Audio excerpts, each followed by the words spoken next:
I'm going live now.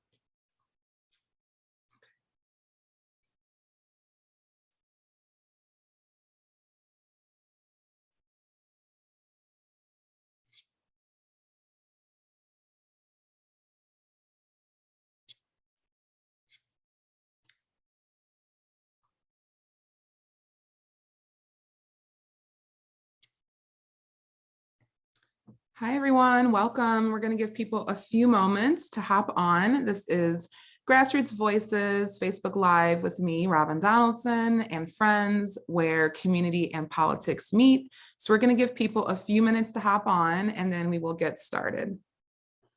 I'm going to go ahead and start sharing the episode with the groups. So please look out for the share, and please like and share this episode. I would really appreciate that. So we'll get started in about 30 seconds.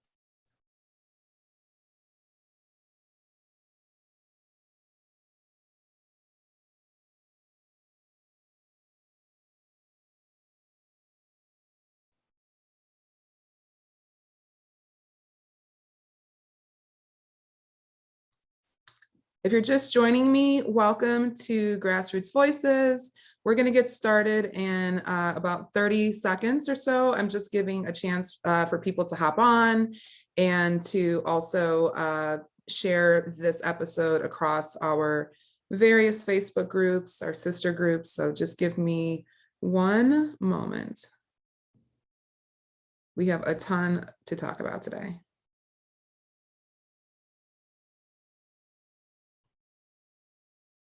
But in the meantime, please like, subscribe, share this episode. I'd really appreciate it.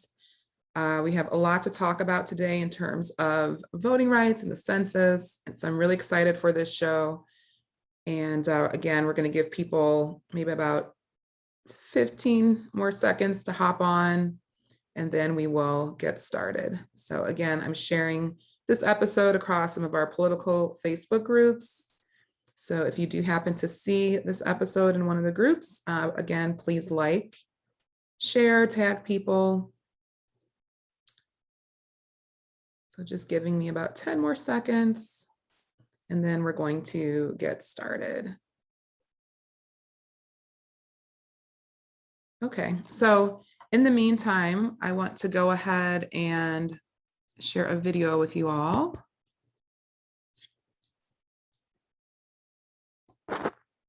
You can't pretend as if you don't know what's going on in the world. It's everywhere you look. Like they're putting different obstacles in our way to try to deter us from voting. Seeing these anti-voting laws that are being passed, it just reinforces the power that we have. Because our votes are powerful and we can affect change like that. So by no means should we slow down. I think we should demand more of our elected officials. It's kind of crazy that they're really going out their way to like try to suppress our votes and suppress us from coming out and coming to the polls. It's no different than poll taxes and literacy tests. We actually that impactful that they will roll out 300 bills in 40 states. They are well aware of the strength that we have. It shows how powerful we really are. Go to stopjimcrow2.com to learn how you can participate in this fight. We need the freedom to vote so that we can have the freedom to live. He said it all.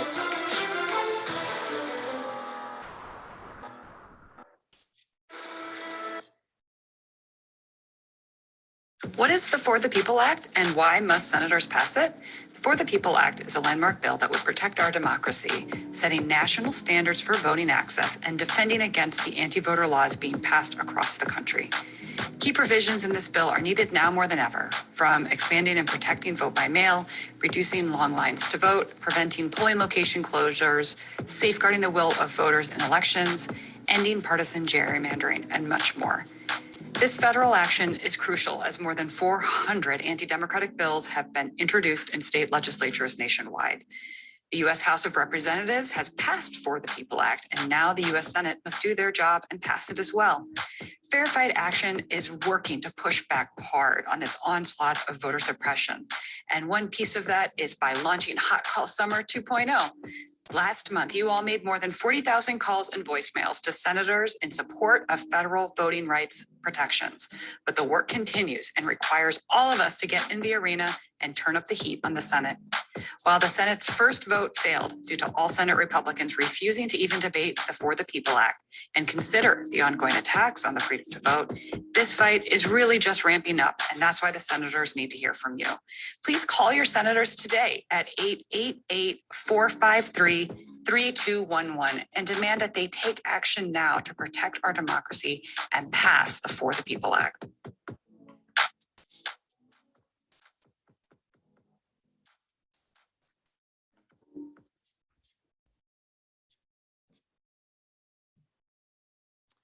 Welcome, everyone. I'm Robin. This is Grassroots Voices with Robin and Friends, where community meets politics. So I just wanted to welcome everyone here.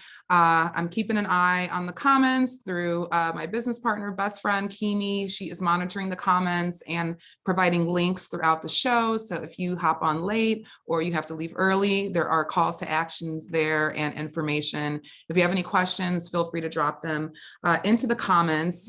This is the second episode so far of the show. I'm really excited to bring you all just any helpful information, specifically in terms of voting rights and making sure that we, continue to stay vigilant because our voting rights are definitely under attack. And so in this episode, we have a lot to cover. I'm going to touch on the new census numbers and what it means in regards to voting, the upcoming battle around redistricting, the Arizona case, which led to the Supreme Court to rule against voting rights, where we are with the For the People's Act and the John Lewis Voting Rights Act. And I'll also summarize briefly Fair Fight's new congressional report on voting rights, which was submitted to Congress this past week. So again, a ton to cover, and I try to do my best to put some graphics in place so you're not just only hearing me talk. And so I'm going to go ahead and share my screen.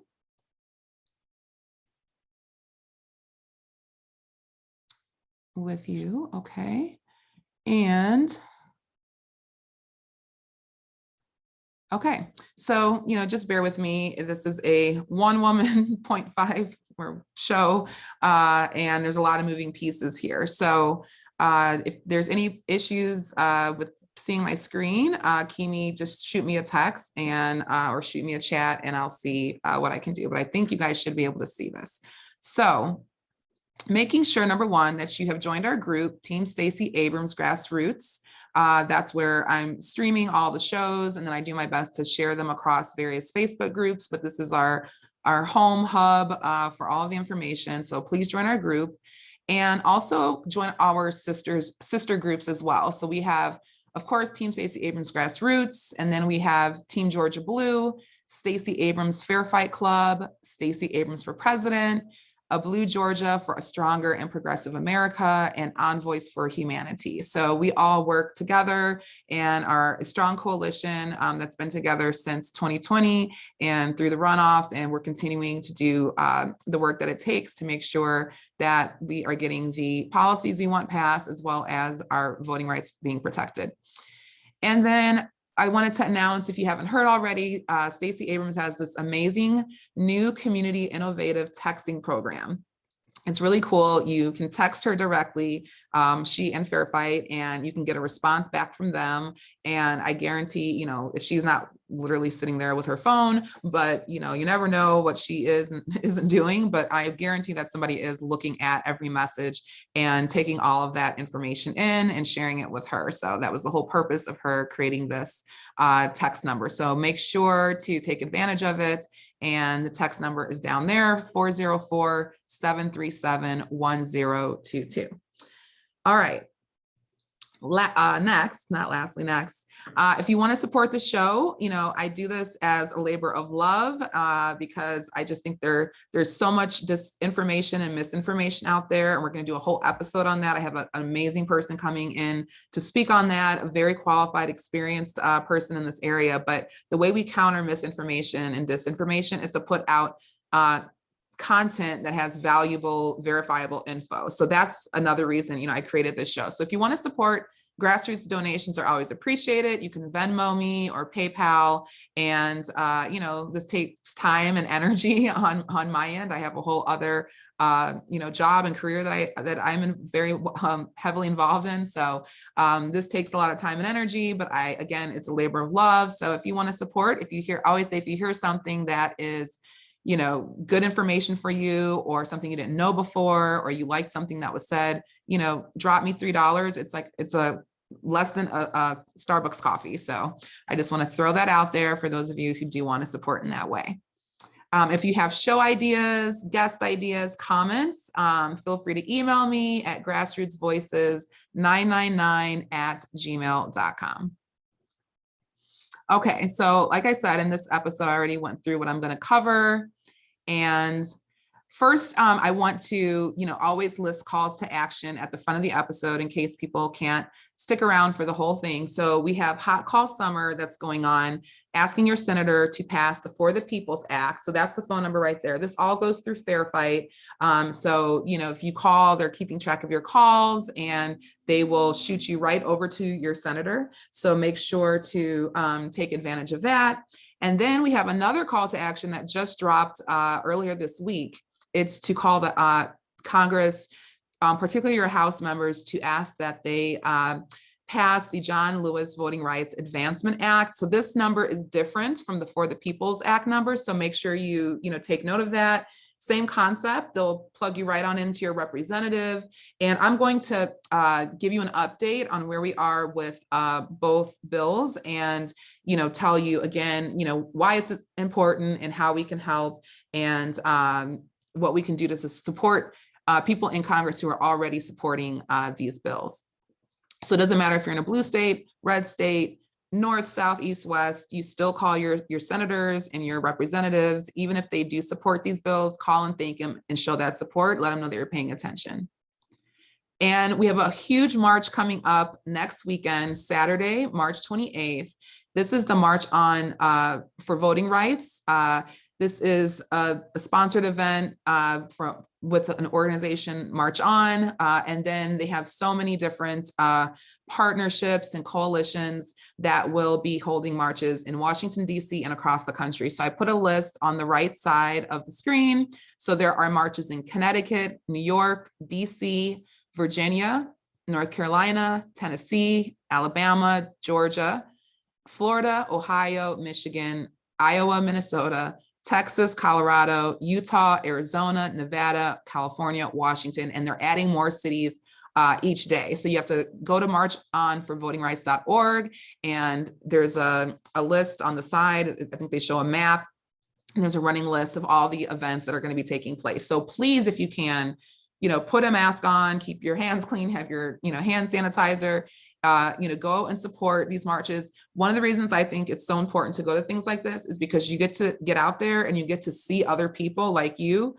who look like you, who don't look like you. You get to see other people who are in this fight together. So it doesn't feel like it's so lonely, or, that you're just out there, especially in places where maybe, like, for example, Utah, maybe somewhere that is, it's a red state, and maybe you think there aren't a lot of people, who are supporting voting rights, and you might go out there and end up meeting and seeing people that you wouldn't have ordinarily thought would be in support. So I think these things are really good, to give you inspiration, empower you, lift your spirits, and pretty much, put you in a position to keep on fighting, because we are definitely in a fight. So I'm getting ready to get into that now, and what's been going on with the Supreme Court and what's been going on in Congress. Okay, so sorry guys, okay, here we go. So I'm going to stop share if I haven't already. Okay, so what I'm going to do is I'm going to talk first about the Supreme Court case that just came down. I think it was in July, and various, opinions have been, shared at this point. And so the Supreme Court ruled against voting rights. It was a case in Arizona. that involved an issue where it was 2 Arizona laws, one that banned the collection of absentee ballots by anyone that's not a relative or caregiver. And the other was a law that threw out any ballots that were cast in the wrong precinct. So what ended up happening is a federal appeals court, they ended up striking down both provisions, and they ruled that those provisions had an unequal impact on minority voters, and that there was no evidence of fraud that would justify their case. But then on Thursday, the Supreme Court reinstated the state laws. This, I think, was last week. They reinstated those state laws, declaring that there was unequal impact on minorities in this context, and that it was relatively minor, any impact, and that other states have similar laws. So those states don't have to wait for fraud to occur before enacting laws to prevent it. So this was a huge blow to voting rights. So, this idea that, we have to fight this on all fronts, so we're in Congress, expecting our congressional leaders to pass voting rights legislation. Then there's court proceedings that are going on. There's protests happening in the streets and marches. And then there's, of course, the things we have to do, like voter registration and everything else. So it's like a 3, 4, 5-prong approach, but we can't just only rely on the courts, and we definitely can't rely on the Supreme Court, which is not balanced right now and leans towards a more conservative court. So that happened with the Supreme Court this past month. And again, we're in for a fight. Okay, so let me go back to, let me see here, the census numbers. So this was huge, you guys. Charles Blow, and I like to tell you what my sources are too, what I just read about the Supreme Court in Arizona, that came from NPR. But Charles Blow with the New York Times wrote a fascinating piece, it was an opinion piece, about the US Census numbers that just came out. So for those of you, who aren't, as familiar, I'm just going to try to break things down. So the new census numbers, he said, are terrifying for white nationalists, and I'll talk about why. And again, this is a New York Times article by Charles Blow. But the census is taken every 10 years, oftentimes. Black people, people of color are undercounted for a variety of different reasons, but the census is a count of the population. So regardless if you're a US citizen, they want to know, how many people are populating, a certain area. So one of the reasons that some places were undercounted in the census, or some people were undercounted in the census, is because immigrants, people who came over here, who may or may not, be legally over here, were afraid to fill out the form out of fear of retaliation, especially from the Trump administration. So some of these numbers are undercounts, but the census numbers, that is what determines resources, representation in Congress, how district maps are drawn, et cetera. So again, I'm going to go back and share my screen to show you why this is so important, and why, let's see. Yes, why this is so important, and why, in the future, when we think about, in the next 10 years, why it's going to be so important that we support the census. So I'm going to go over here and get into some of these numbers. Okay, so due to the numbers, some states added or lost congressional seats, and I will get to that in a second. But I just want to give you a quick view of what where the gains were. So the gains happened in Texas, North Carolina, Florida, Oregon, Montana, and Colorado. So they are going to add congressional seats to their states. States that lost were New York, Illinois, Ohio, Pennsylvania, California, Michigan, and West Virginia. So this is, I'll give you an example. In New York, I think they said if only like 100 more people or 80 more people would have filled out the census in New York, they would have kept their congressional seat. So this is why it's so important for us to learn the rules of why things are happening and how they're happening, because there's a lot that we can do in order to express our agency in this whole process. But if people aren't aware, or they're not understanding of how important these things are, now New York is going to lose a congressional seat and lose some representation in Congress. So it's something to learn. Also, Texas, North Carolina, Florida, this is considered the Sun Belt because there have been a lot of demographic changes, people moving around, a lot of young people, from various blue states are starting to move to some of these Sun Belt states, younger people. So the demographics are changing, and that's why we do also see some of the changes happening in terms of the electorate. Okay, so let's get back into these numbers. Okay, so let me stop share here. Oops, I'm getting ahead of myself. Okay, so what was really interesting to me is that the country is changing. Black, brown people are rising as the majority in the country, and the numbers are showing this. So I'm going to just run down through some of the numbers in case you haven't heard them. But for instance, people who identify as Hispanics, I don't know if they had Latinx on the census form this year or not, but those people who identify as Hispanics, they accounted for half the country's growth over the last 10 years. So that's up about 23%. Asians grew faster than expected. They are up 36%. So that's nearly a fifth of the country. 1 out of 4 Americans identify as Hispanic or Asian. The Black, African-American Black population grew by 6%.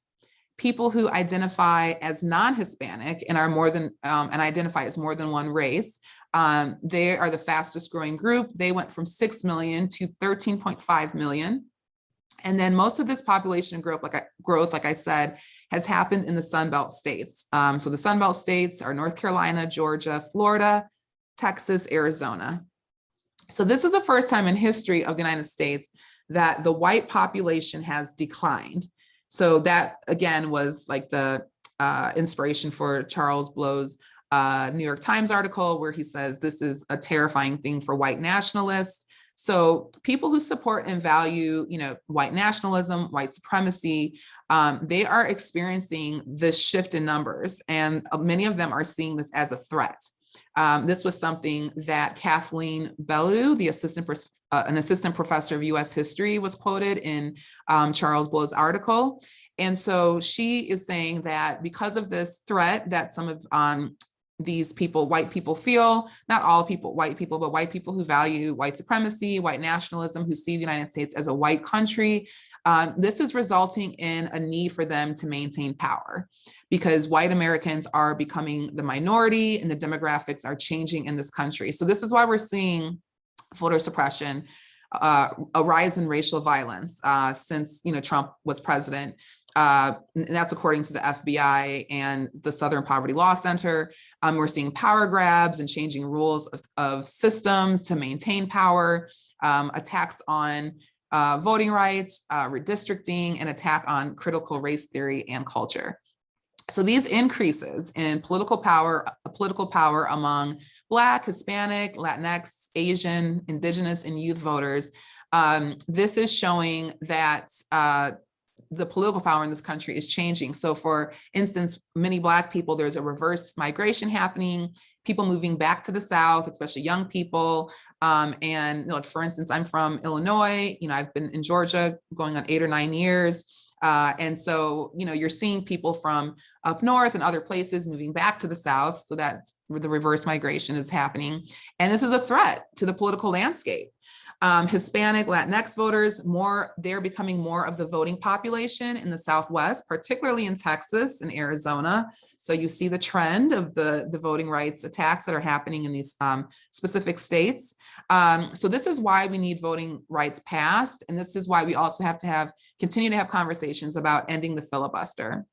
So with, of course, shifts and change in progress, that comes many times, history has shown that can come with blowback, pushback, and strife. So again, we are really in for a fight. So again, if you can check it out, New York Times, Charles Blow article, new census numbers terrifying for white nationalists.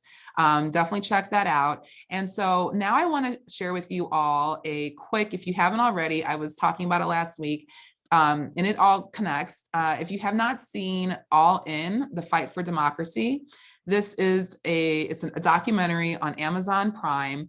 I highly recommend that people see this because it really shows you why we are where we are right now.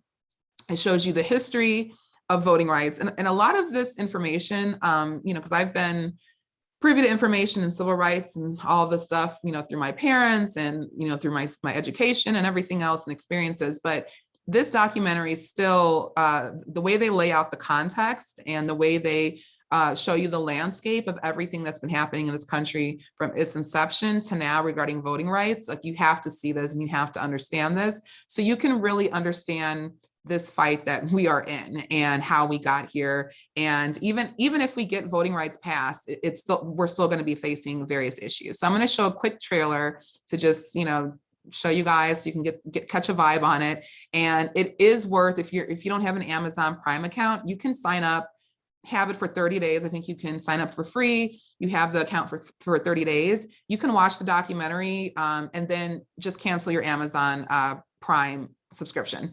But it is worth that, sincerely, especially if you do care about these issues. So let me go ahead and run the quick, let's see. Okay, hold on, sorry guys. This is all, okay. So I'm gonna see if I can share this. Here we go.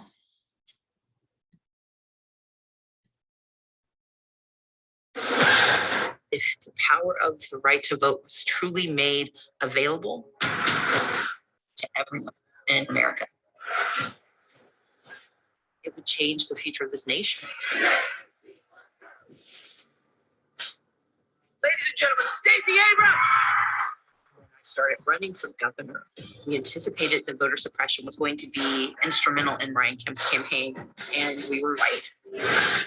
We've been in line for 5 hours. They said you've already voted. Looks like several days ago. Well, I would have remembered that. Thousands of people were told no and didn't have the authority to demand better. These lines are insane. We had precinct consolidation, non-training of local election officials. I knew something had gone horribly wrong. The system that is supposed to protect our democracy didn't work the way it was supposed to.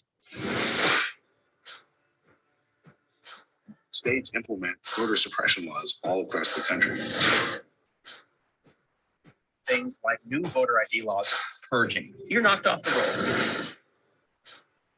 Gerrymandering. Changing the voting boundaries. Ohio is a use it or lose it state.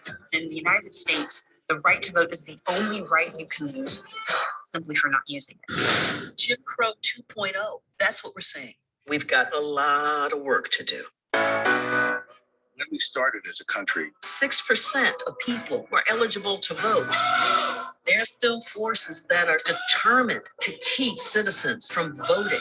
Unless we fight for the right to vote, our democracy is put at risk. The fight over voting rights is ultimately about power. The states have figured out how to stop African Americans, Hispanics, Asian Americans, the young, and the poor from voting.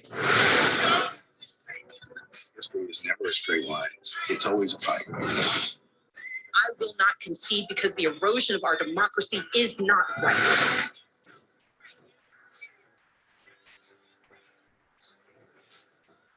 Trying to make history. The vote matters. You belong. You have value.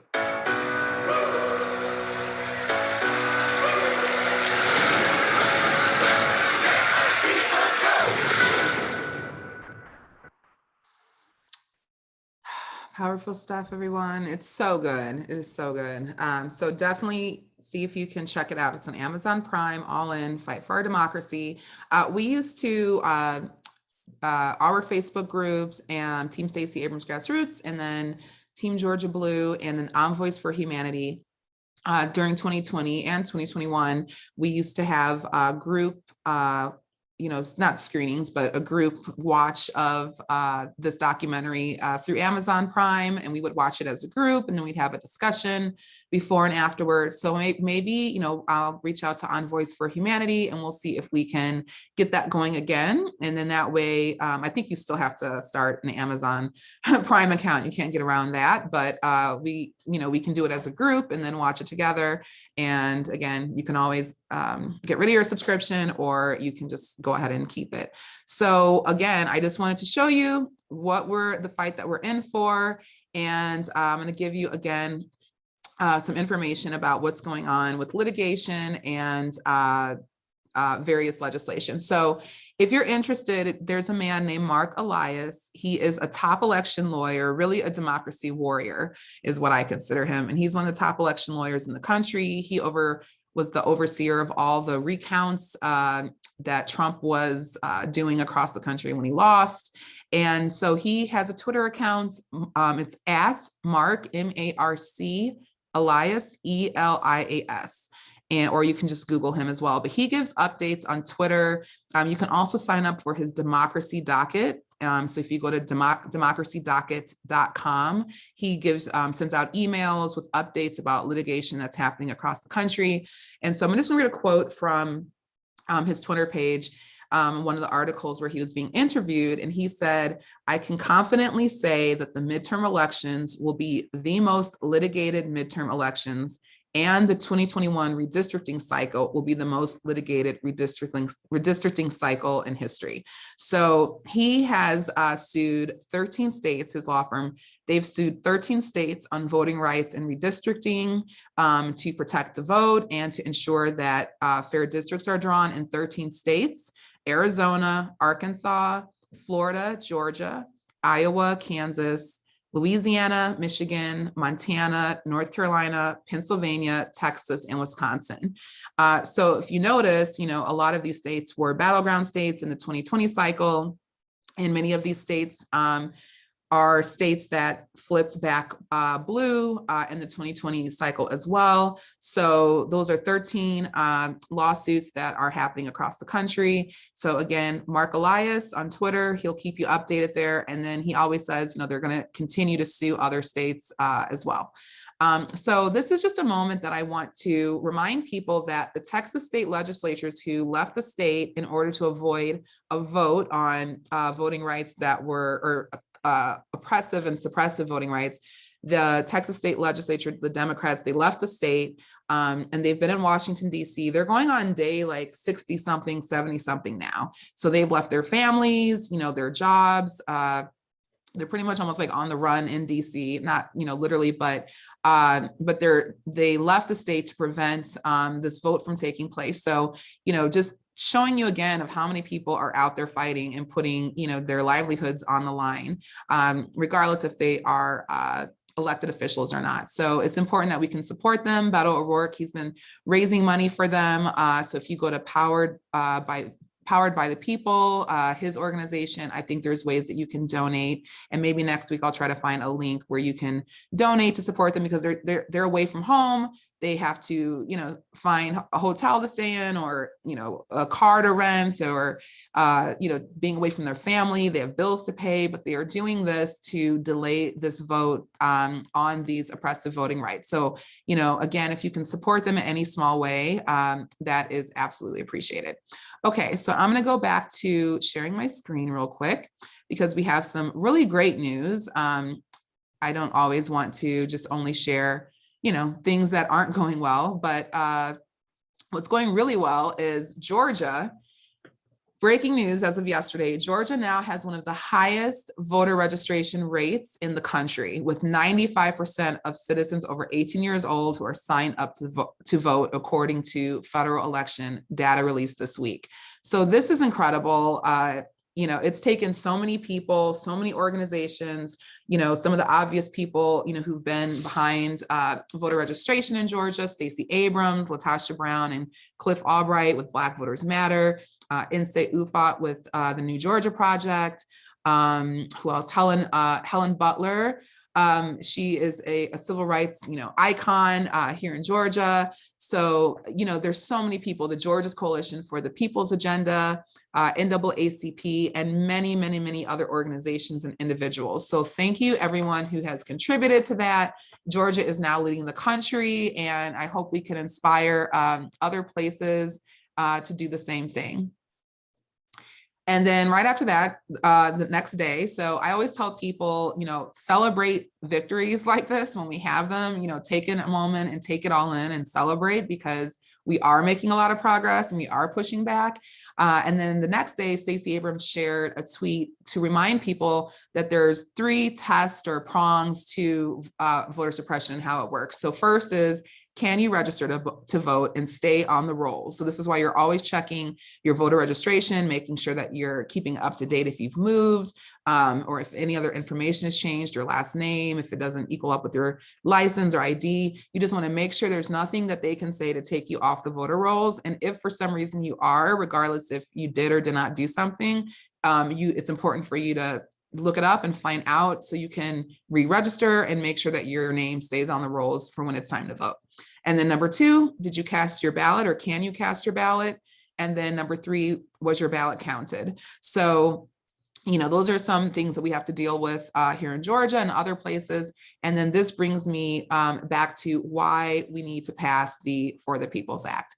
So going to the For the People's Act. So where are we with the For the People's Act? So what ended up happening is the For the People's Act was passed in the House, but then it stalled in the Senate. So while the John Lewis voting rights bill is supposed to be taken up by the House, I think it's the top of next week or later this month, pieces of both of these bills are being considered in the Senate negotiations. So this would hopefully win support of all the Democrats. But even with this support, we have the filibuster. The filibuster, requires that Senate Republicans, at least, 10 of them would have to be part of the voting rights coalition with the Democrats in order to pass this bill, in order for it to reach President Biden's desk. So again, this filibuster thing, it's getting in the way, but there is a possibility maybe they can carve out an exception to the filibuster, just like how the Republicans did when they were able to prevent President Obama from appointing a Supreme Court seat. So there are maybe exceptions or ways around this, or maybe there's possibly Republicans, but it doesn't seem like there's going to be any Republicans, definitely not 10, that will join the Democrats in this. So again, this is why it's important that you call your senators and again, let them know that they have to get this passed. Now onto the John Lewis Voting Rights Act. So where we are with that. On August 17th, U.S. House Representative Terry Sewell of, might be mispronouncing her name, of Alabama, introduced H.R. 4. So H.R. 4 is the John Lewis Voting Rights Advancement Act. So this updates and strengthens the 1965 Voting Rights Act, and which was promising to end racial discrimination when it comes to voting. So what ended up happening with the 1965 Voting Rights Act is that in 2013, when President Obama was still in office, the Supreme Court, they weakened the Voting Rights Act through the Shelby County versus Holder case. And so now here we are in 2021, and that recent Arizona Supreme Court decision that I talked to at the top of the show, it's Branovich versus the DNC, that ended up weakening the 1965 Voting Rights Act even more. So this is why we need the John Lewis Voting Rights Advancement Act passed, which on August 23rd, I guess the House will be going back into session and they will be voting on this new, bill. And so this is why we have to encourage them to do this, encourage them to vote yes on this.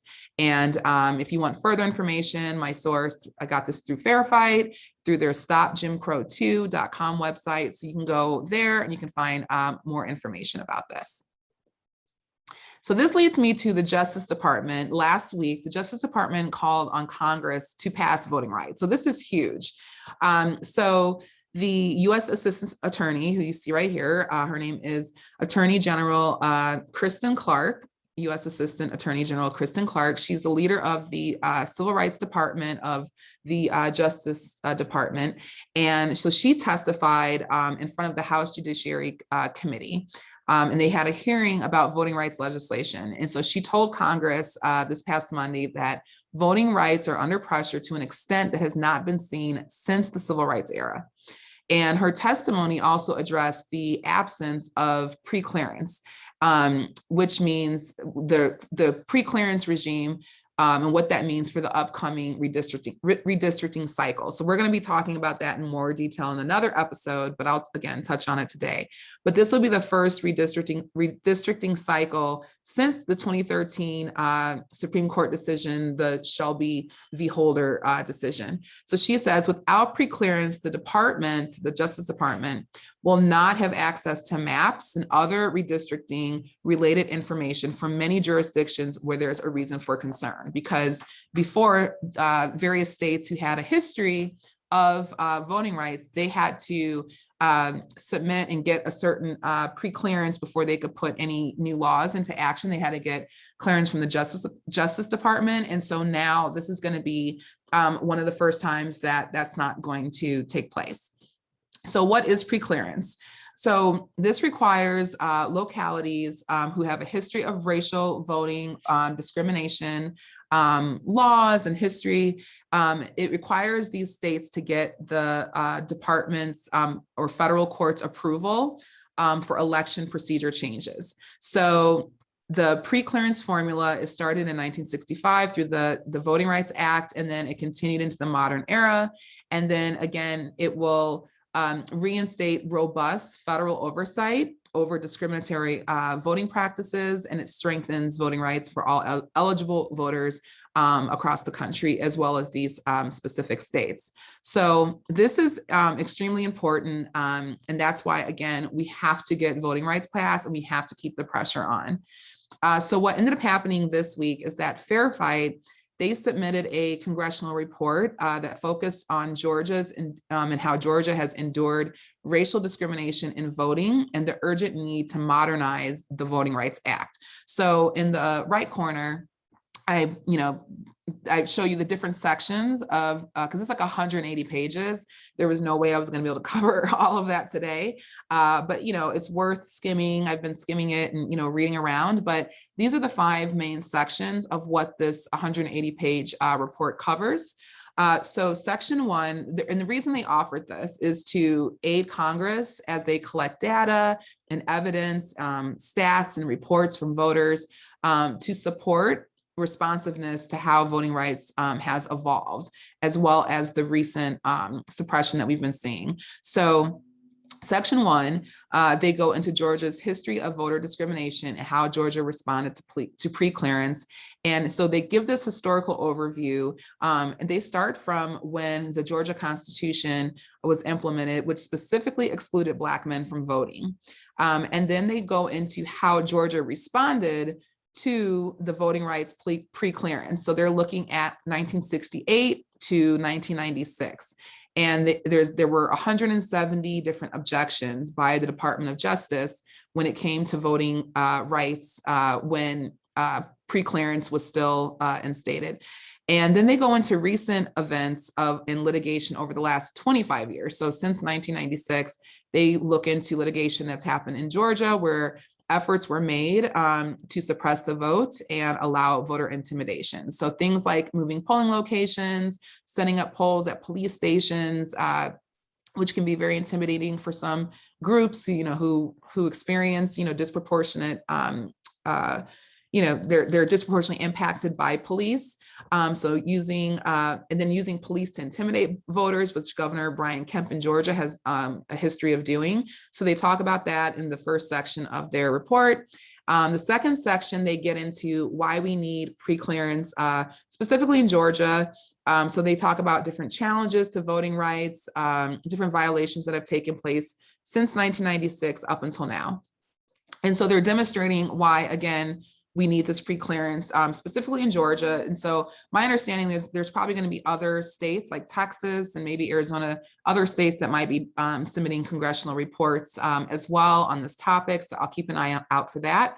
but since 1996, the Department of Justice has barred the following from taking place in Georgia. So like, for instance, moving precinct locations to depress minority voters and to depress the turnout in general, discriminatory redistricting plans and gerrymandering, canceling voter registrations, those purges that take place, and then current litigation that's happening.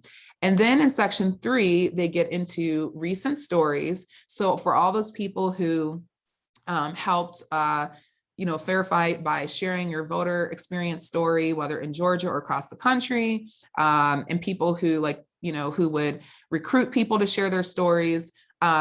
All of this happened for a reason, because it's important to be able to put a face on voter suppression. And when these judges and politicians hear these personalized stories, it can have a real impact on why this is so important, instead of just looking at this as like just a policy and words on paper. So they shared recent stories about the suppressive practices in Georgia's electoral system since 1996, where the Voting Rights Advancement Act would increase oversight.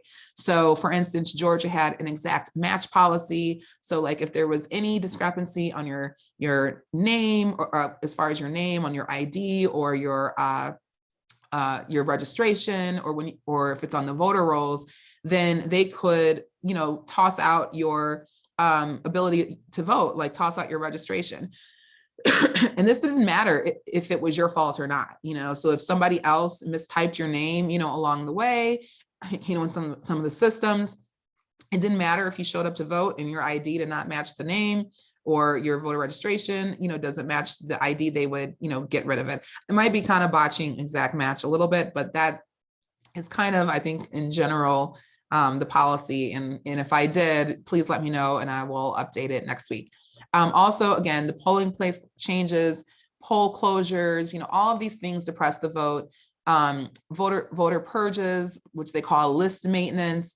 Oftentimes the Secretary of State will just falsely assume that a voter has moved away if they don't respond to a mailing, and then they'll just take the person off the voter rolls, even if they still live there. And then Black people were disproportionately affected, and Black voters. We were 20% more likely to miss voting due to changes in the distance of the polling location. So if someone doesn't have transportation, if someone just doesn't really venture, outside of where they live, like for instance, someone could be a senior citizen or disabled, or it'd be a variety of reasons. And if a polling location is changed last minute or just changed in general, that can impact a person's ability to get to the polls. Or if they don't have the information of where the polling location changed, that can impact, who's coming to the polls.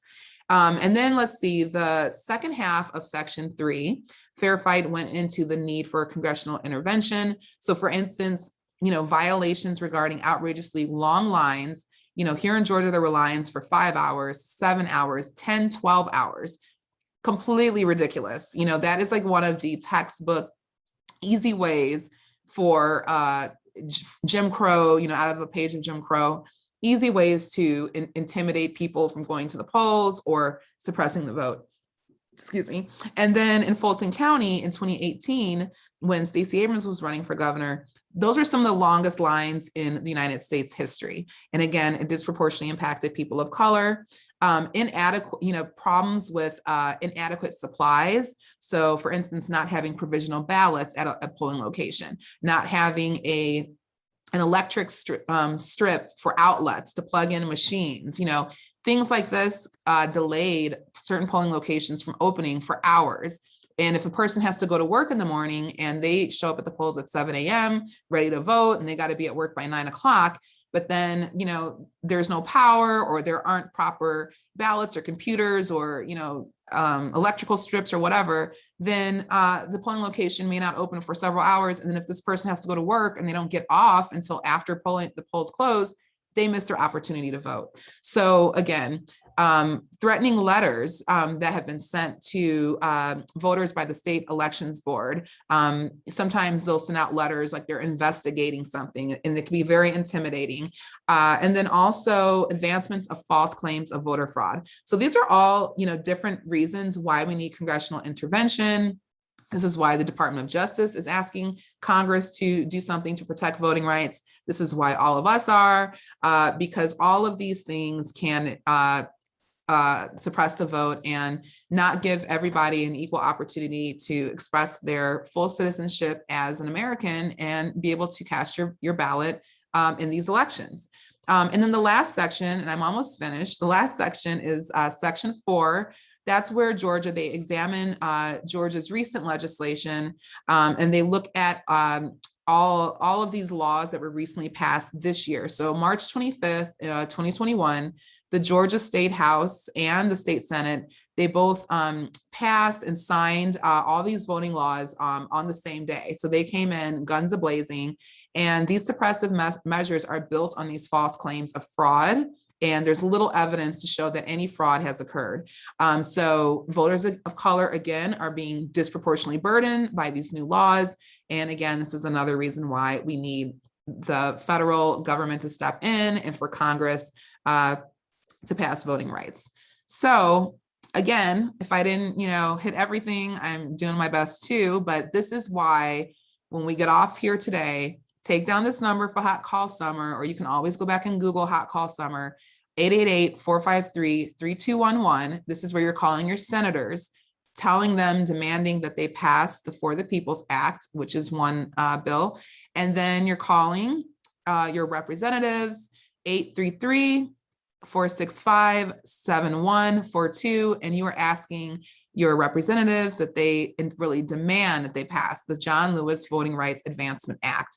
And for those of you who may not know, Congressman Lewis, before he had passed away, he drafted the first 300 pages of the For the People's Act. So we need both of them. So the way Stacey Abrams has talked about it, I've heard her talk about it in the past, is that the John Lewis Voting Rights Advancement Act, that makes sure that we're taking care of going forward in terms of pre-clearance, et cetera. But the For the People's Act, that is going to deal and address with what's happening in the present moment right now with all of these oppressive voting rights laws that have been introduced and passed across the country. I think it's over 400 or 500 at this point. And then lastly, if you can hit us up and attend one of these rallies, marchonforvotingrights.org. We'd love to see everybody on Saturday next week.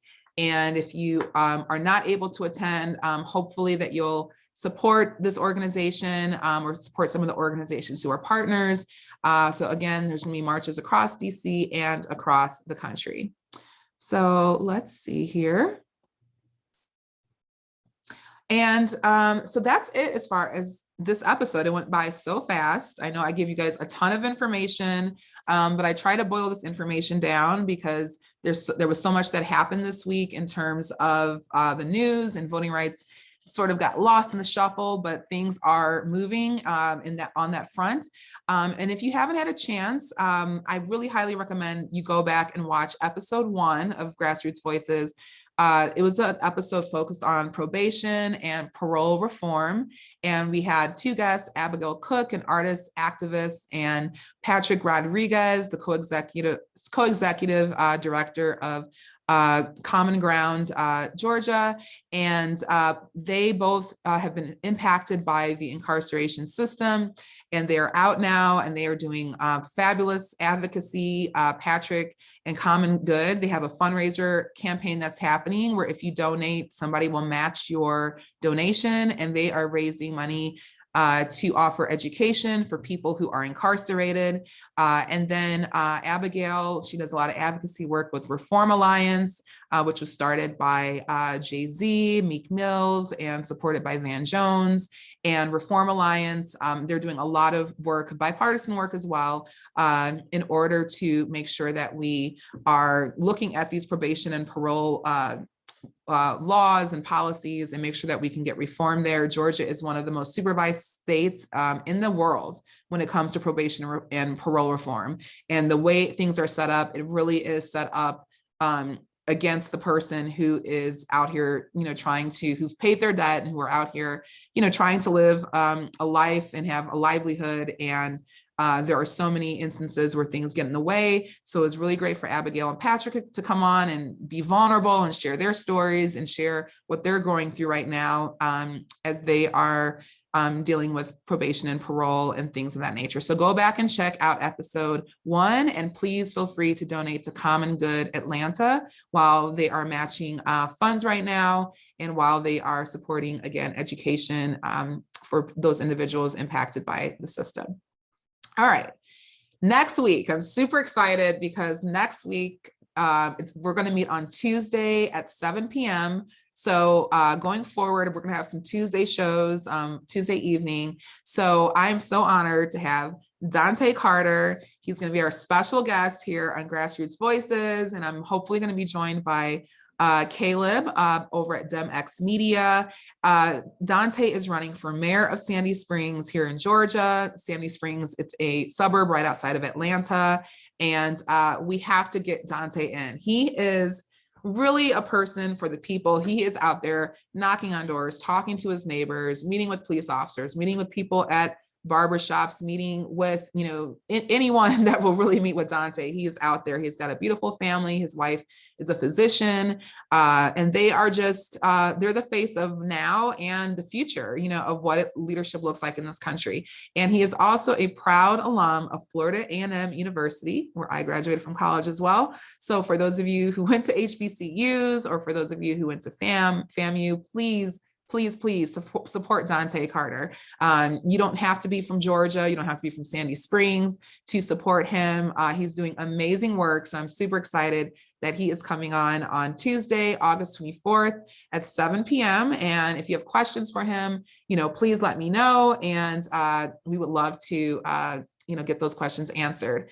And then again, if you want to support this show, if you learned something new, if you found this information valuable or helpful, grassroots donations are always appreciated. So again, if it's worth a Starbucks coffee, this is less than a Starbucks coffee. So again, feel free to Venmo or PayPal. Thank you, Vanessa. I did see that you did. Always so generous. From California, Vanessa is one of our admins with Team Stacey Abrams and Team Georgia Blue. So thanks again for your contribution. And I'm trying to think if there's anything else on my list. I don't think so. Comments, shows, ideas, guest suggestions, emails, grassrootsvoices999@gmail.com.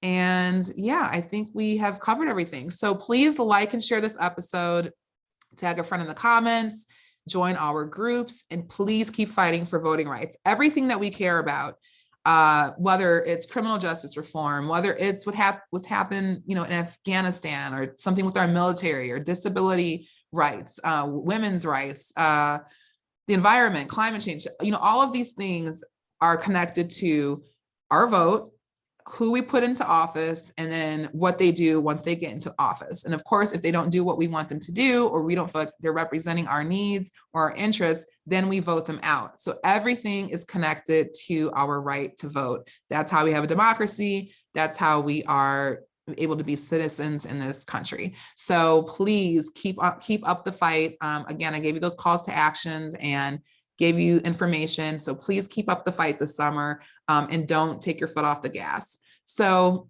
now I'm going to just end real quick here. I don't think I wasn't able to look at the comments at the same time as the lives were going on, but I will go back and look at them, and I will reply. If you did have questions or have input, I'll go back and check. But what I'm going to do, I'm going to end this episode by showing a quick video.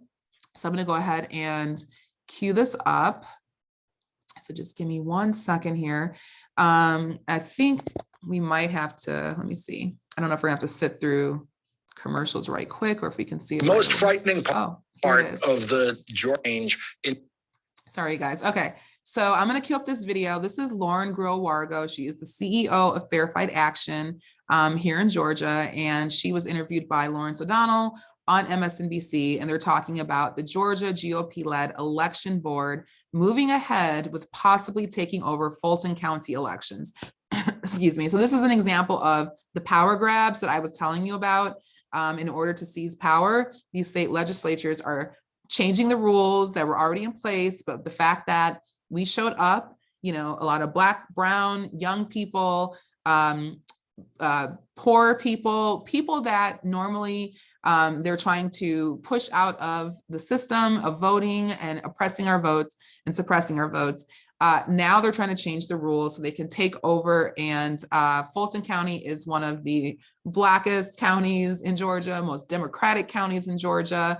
And now the state legislature and these different governing bodies that at the state level that Republicans run, they are trying to now take over Fulton County and what they're doing in terms of their voting rights, or not, I'm sorry, not voting rights, but in terms of how they run their elections. So Lauren Growargo is going to speak on this. I'm going to share my screen and we can watch this and then we will be wrapped up.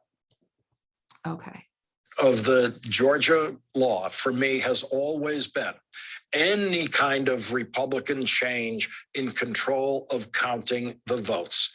It looks like they are actually taking action in that direction now.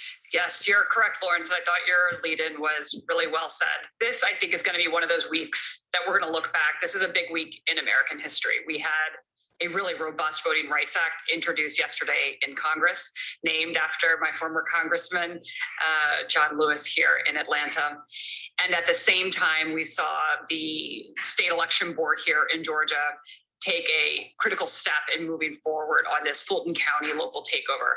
So I thought to kind of explain this a bit, I would remind folks how we got here, Lawrence, which is that during the runoff, when every political actor was focused on the state of Georgia and who would win these 2 U.S. Senate seats, we had Rudy Giuliani and his band of bumbling brothers show up multiple times to show up in person at these basically voter fraud farcical hearings in the legislature.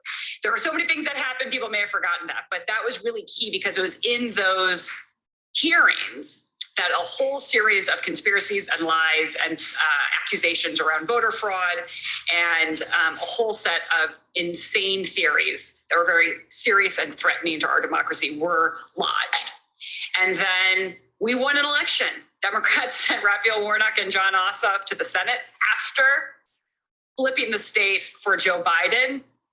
3 different winning of elections that were just insufferable and not being able to be tolerated by Trump himself, we now know, as well as the Republican base in Georgia and around the country. They literally could not understand how this could possibly happen to this Georgia deep South state. And so Tuesday, we had a runoff in Georgia in January. Wednesday was an insurrection at the Capitol. And then Monday, that next Monday, the legislature reconvened here in Georgia, as well as in many states around the country. And we immediately saw Heritage and this right-wing group of actors introduce legislation in Georgia that took all of the Giuliani and related Trumpian MAGA faction theories and operationalized it into this big omnibus anti-voting bill. And it was the model for what they did in Georgia. They started replicating it around the country. And like you said, there are a lot of very horrible provisions in this bill that are precision targeted to make it harder for people of color to vote. And one body of this bill, one part of this bill is really around the counting of votes and who has the power around election administration. And this, we've seen this in other states as well. But Georgia is really the first state to take these steps where the Republican gerrymandered legislature in Georgia gave itself, through this bill, new powers to control election administration in the state and to take over county boards of elections. So any Republican legislators from a county can initiate a process to start this takeover process. But here's how I would think about this. What's happening in Georgia and around the country is we're moving from a Trump strongman election subversion, right? He was calling all over the country trying to flip election results, right? Trump himself was strong-arming Bill Barr, strong-arming Brad Raffensperger, strong-arming state legislators in Michigan, right? Like he was the strongman. They have now weaponized through appointments of Republican Party election administrator appointments through state laws and others. They are institutionalizing lots of little mini strongmen and women, so they don't need a strong man, so that they can subvert and suppress the vote in all of these small and large ways at the local, state and national level. And so this is a big problem, and it's a little unclear, Lawrence, where exactly this process is going to go, but I can tell you what you said. It's the biggest Democratic county. It's the most voters of color in any county in the state. Voted for Biden over 70%. And this diverse county now has a 3 white man, majority Republican panel that's going to come in to review what they've been up to. And then they have broad powers to go back to the state election board, an unelected body. Brad Raffensperger himself pointed out these are unelected, unaccountable folks that are now going to be able to potentially take over that process. So this is going to be potentially a long process. We're going to fight it along the way because we don't want this to be precedent setting in terms of taking over other counties, and to really hold folks accountable and make sure voters have their voices heard. But this is happening all over the country in different ways. And sadly, we're sort of at the tip of the spear. Wow.